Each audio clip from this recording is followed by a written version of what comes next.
Students, we are back with some new topics of change and development in industrial society. In last video, we have discussed about the one byproduct of industrialization, that is urbanization, and today we will discuss about the industrialization in India. Students, industrialization in India में हम लोग discuss करने जाएंगे कि आखिर India में industrialisation का level क्या है और इससे कौन कौन से दूसरे फिनोमेनाज रिलेटेड हैं. बात करते हैं हम लोग स्टूडेंट्स इंडस्ट्रियलाइजेशन की.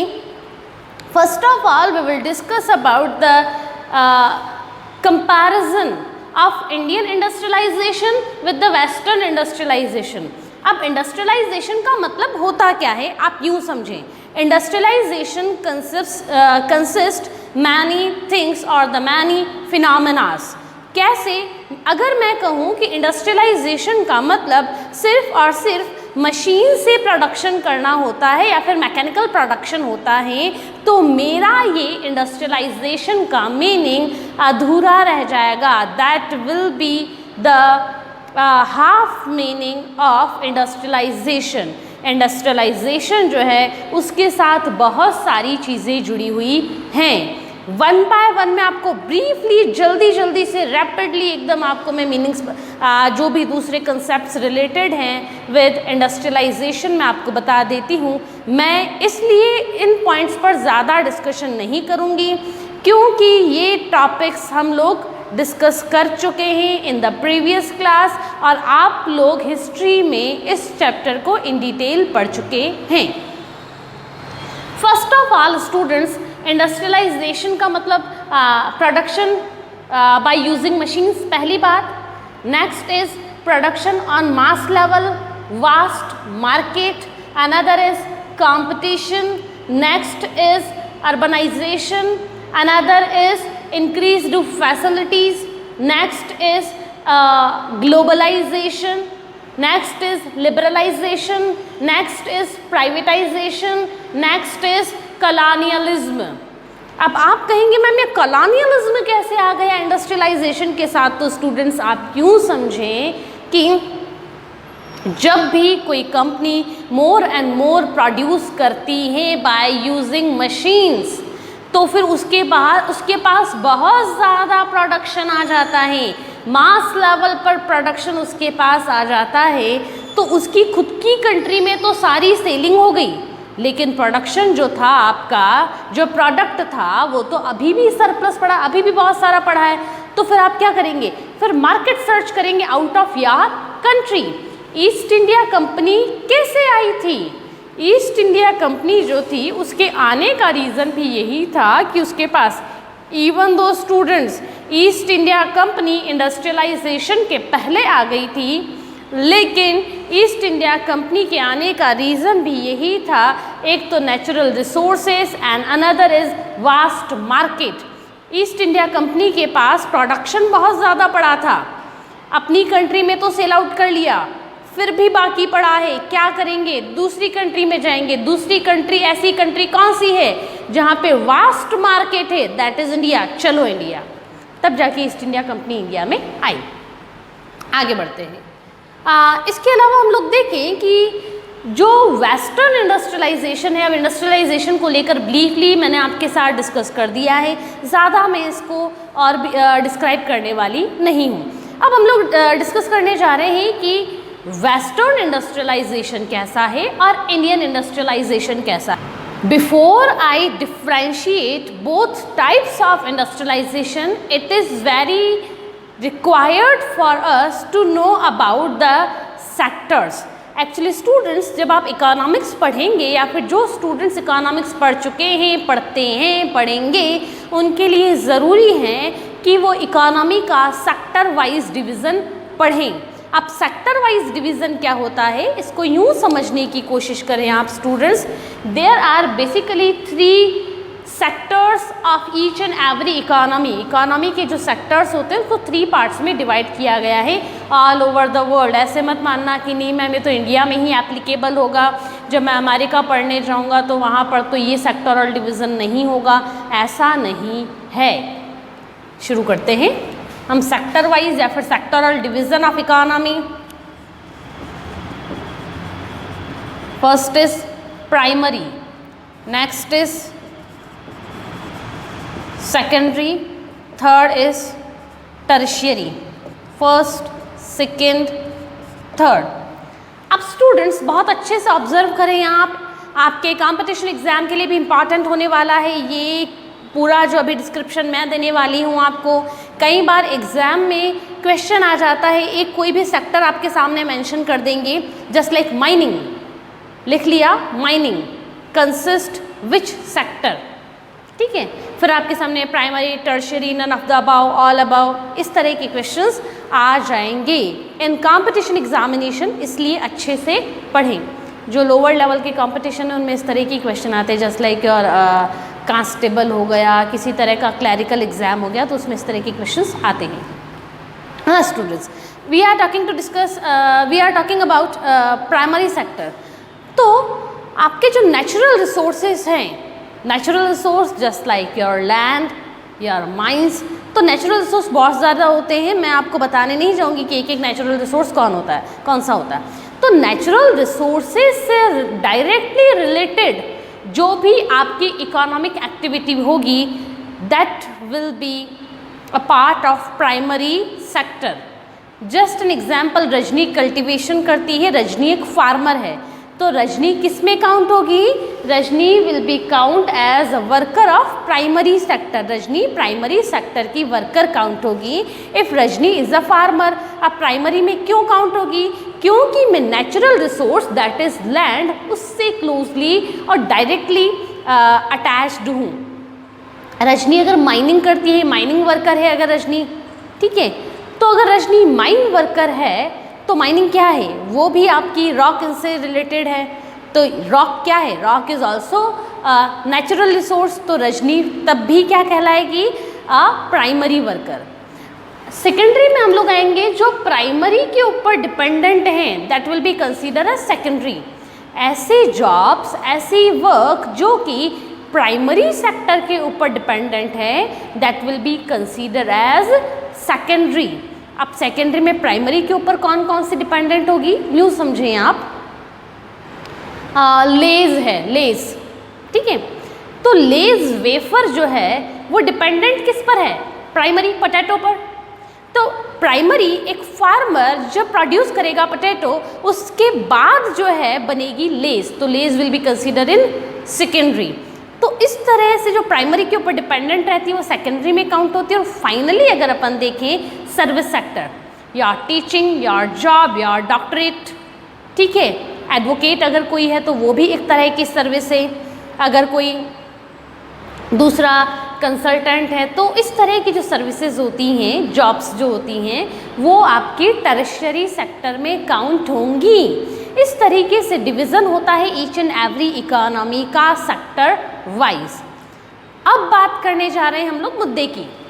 बात है स्टूडेंट्स दरअसल ऐसी, हम लोग क्या कर रहे हैं, we are differentiating western industrialisation with the Indian industrialisation. तो एक्चुअली वेस्टर्न इंडस्ट्रियलाइजेशन देखें तो उसमें primary sector is less and secondary and tertiary sector is more. तो जो लोग जॉब करते हैं ना वेस्टर्न कंट्रीज़ में, उनका डिवीज़न कैसा है? प्राइमरी सेक्टर के में लोग बहुत कम इंगेज्ड हैं, जबकि सेकेंडरी और टर्शियरी सेक्टर में इन द वेस्टर्न कंट्रीज़ लोग बहुत ज़्यादा इंगेज्ड हैं। मतलब जो वेस्टर्न कंट्रीज़ हैं वहाँ पर या तो लोग सर्विस सेक्टर, जो टर्शियरी मैंने आपको बताया था, वहाँ पर इंगेज्ड हैं, या फिर वो secondary sector that is dependent on the first, उसमें बहुत ज़्यादा इंगेज्ड हैं। अब स्टूडेंट्स ये दोनों सेक्टर जो हैं, इन दोनों में इनकम कंपैरेटिवली ज़्यादा होती है इस फर्स्ट के से अगर अपन कंपेयर करके देखें। आप खुद सोचो ना, एक फार्मर जो कि प्राइमरी सेक्टर में काम करता है उसकी ज़्यादा इनकम होती है, या फिर प्राइमरी के ऊपर डिपेंडेंट जो सेकेंडरी लेज है उसकी इनकम ज़्यादा है? ऑब्वियसली लेज की इनकम ज़्यादा है। आ रही है बात समझ में? आप देखेंगे बहुत सारी जगह पर जो ये आपके फास्ट फूड्स हैं, एक फास्ट फूड सेलर जो है, स्टॉल वाला, वो ज़्यादा अर्न करता है या एक फार्मर अर्न करता है? ऑब्वियसली फास्ट फूड सेलर जो फास्ट फूड स्टॉल वाला है वो ज़्यादा अर्न करता है। तो इन दोनों जो हैं सेक्टर्स हैं, इन दोनों में इनकम ज़्यादा है कंपैरेटिवली प्राइमरी। और वेस्टर्न कंट्रीज़ में क्या है, वेस्टर्न कंट्रीज़ में प्राइमरी में वैसे ही बहुत कम है और इन दो में ज़्यादा है। तो वेस्टर्न कंट्रीज़ में इनकम कैसी है, income is also high in western countries. जबकि इंडिया में देखें तो इंडिया में अगर देखें तो प्राइमरी सेक्टर में तो हमारे यहाँ पर मोर है, जबकि सेकेंडरी और टर्शरी सेक्टर में हमारी जो वर्क फोर्स है वो लेस है। तो जिसमें ज़्यादा इनकम है वहाँ पर तो इंडिया में वर्क फोर्स कम है, और जहाँ पे कम इनकम है वहाँ अराउंड हमारी 50%। मैं रियल डेटा आपको बता रही हूँ कि आज भी प्राइमरी सेक्टर में इंडिया के अराउंड 50% वर्क फोर्स जो है वो इंगेज्ड है। अब जहाँ पे इनकम कम है वहाँ तो ज़्यादा लोग इंगेज्ड हैं, और जहाँ पर इनकम ज़्यादा है इंडिया में वहाँ पर कम लोग इंगेज्ड हैं। अगर आपको ये अभी तक समझ में नहीं आया less income more income video, एक बार आप रिकैप करके देखें। आगे बढ़ते हैं स्टूडेंट्स। अब इस सेक्टर वाइज जो डिवीज़न है that is completely opposite from the west, उसका इम्पैक्ट क्या पड़ता है, रिजल्ट क्या पड़ता है। रिजल्ट अगर अपन देखें कि हमारा सेकेंडरी सेक्टर जो है वो इनकेपेबल रह जाता है, उसकी कैपेबिलिटी जो है वो रह नहीं पाती है। इस वजह से वेरियस कंपनीज जो हैं वो चाइना तो चली जाती हैं लेकिन वो इंडिया मैन्युफैक्चरिंग के लिए नहीं आ पाती हैं। The reason is incapability of our secondary and tertiary sector. और इसका रिजल्ट क्या रहेगा, इंडिया की इनकम और इंडिया में जो फॉरेन मनी है वो नहीं आ पाती है, इसको फॉरेन करेंसी कहते हैं। Next is salary class is less. India में जो सैलरी क्लास है जो कि फिक्स्ड सैलरी लेते हैं उनका नंबर जो है बहुत ज़्यादा कम है। हमारे यहाँ तो कैसी जॉब्स चलती हैं, हमारे यहाँ तो एडहोक बेस पर चलता है या फिर डेली वेजेस बेस पर चलता है।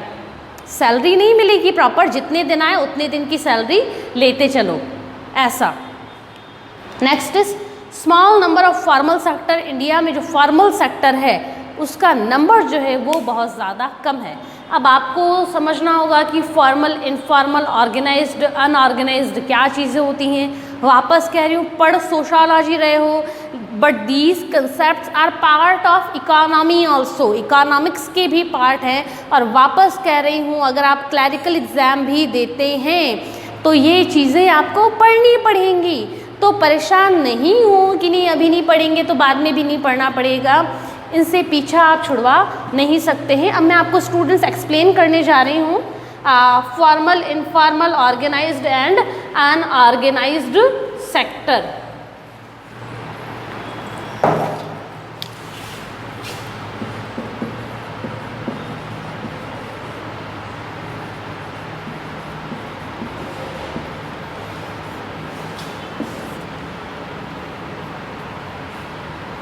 इसके साथ ही हम लोग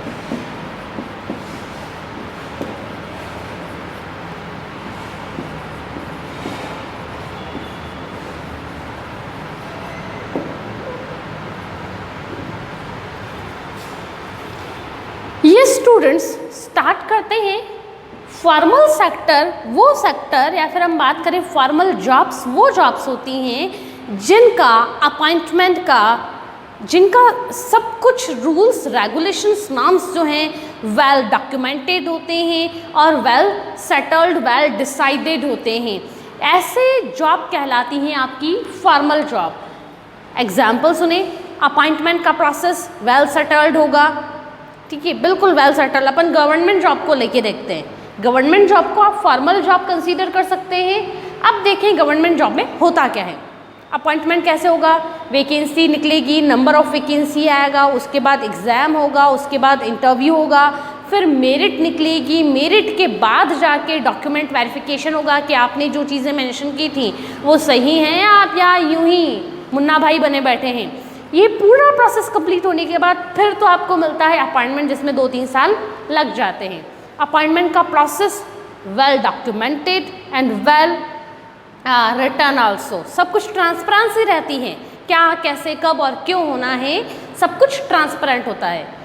इसके साथ ठीक है, जॉब में आ गए तो फिर आपका इंक्रीमेंट कब, कैसे, कितना लगेगा, क्या पे स्केल पर आप रहेंगे, ये भी वेल डिसाइडेड होता है, डॉक्यूमेंटेड होता है। जॉब ज्वाइन करने से पहले आपको सारी चीज़ें, योर सैलरी, योर पे स्केल, योर इंक्रीमेंट, सब चीज़ें आपको मालूम रहती हैं। देयर आफ्टर प्रमोशन, कब प्रमोशन मिलेगा, कितने साल में मिलेगा, ये सारी चीज़ें। किन किन कंडीशंस में आप फायर हो सकते हैं। गवर्नमेंट जॉब में फायर होने का ऐसा कोई रूल रहता नहीं है, लेकिन हाँ प्राइवेट सेक्टर में भी बहुत सारी ऐसी कंपनीज रहती हैं। आप ले लो एप्पल ले लो, फेसबुक ले लो, गूगल ले लो, अंबानी, अडानी, टाटा, बिरला, इन सब की आप अगर कंपनीज देखें तो यहाँ पे appointment plus your increment plus your promotion plus कब आप फायर होंगे, कब आपको जॉब से निकाला जा सकता है, सब कुछ वेल रिटन, ट्रांसपेरेंट और एकदम बढ़िया रहता है। बोनस कब मिलेगा, कितना मिलेगा, सारी चीज़ें डिसाइडेड रहती हैं और इजीली वो आपको नहीं निकाल सकते हैं, उनको नोटिस देना पड़ेगा बाकायदा। और आप भी खुद निकलना चाहें तो ऐसा नहीं है कि हाँ आप कभी आपने किक कर दी आपकी जॉब को, तो ऐसा नहीं होगा। आप भी ऑब्लाइज्ड हैं और आपका जो एम्प्लॉयर है, दोनों के दोनों ऑब्लाइज्ड रहते हैं। जबकि इनफॉर्मल सेक्टर जो है उसमें ऐसा कुछ नहीं होता है। इनफॉर्मल सेक्टर में आप क्या मान सकते हैं, इनफॉर्मल सेक्टर में आप मान लें अपने पास स्कूल के पास में ही जो कृषि उपज मंडी है, वहाँ पे जो लोग फिज़िकल लेबर करते हैं, जिसको टेक्निकल लैंग्वेज में हम्माली कहा जाता है, जो फिज़िकल लेबर करते हैं वो लोग क्या करते हैं, दैट इज़ इनफॉर्मल। अपॉइंटमेंट कब होगा, कैसे होगा, कुछ किसी को मालूम नहीं है। अभी एक गाड़ी आई थी और वहाँ पे 2 लोग दिखे तो उनको अब उनसे काम करवा लिया, वो लोग नहीं दिखे तो कल किसी और से करवा लेंगे, कल वो भी नहीं दिखे तो चौथे से काम करवा लेंगे। इस तरह से सिक्योरिटी ऑफ जॉब इनफॉर्मल में नहीं रहती है, जबकि फॉर्मल में सिक्योरिटी ऑफ जॉब रहती है। इनफॉर्मल में आपको कब फायर किया जाएगा कोई मालूम नहीं रहता है, ठीक है। अभी आपने काम किया, आपने जस्ट आपने एक चीज़ उठाई ही थी कि उनको लगा नहीं आप मज़ा नहीं, चलो वापस जाओ, हम किसी और से काम करवा लेंगे, ठीक है। इस तरह की बातें हो सकती हैं। इंक्रीमेंट वगैरह कोई कुछ प्रोसेस जो मैंने आपको 4 to 5 पॉइंट्स बताए थे, किसी का भी कोई सर्टेनिटी नहीं रहती है, कंप्लीटली अनसर्टेनिटी रहती है इन योर इनफॉर्मल सेक्टर, ठीक है।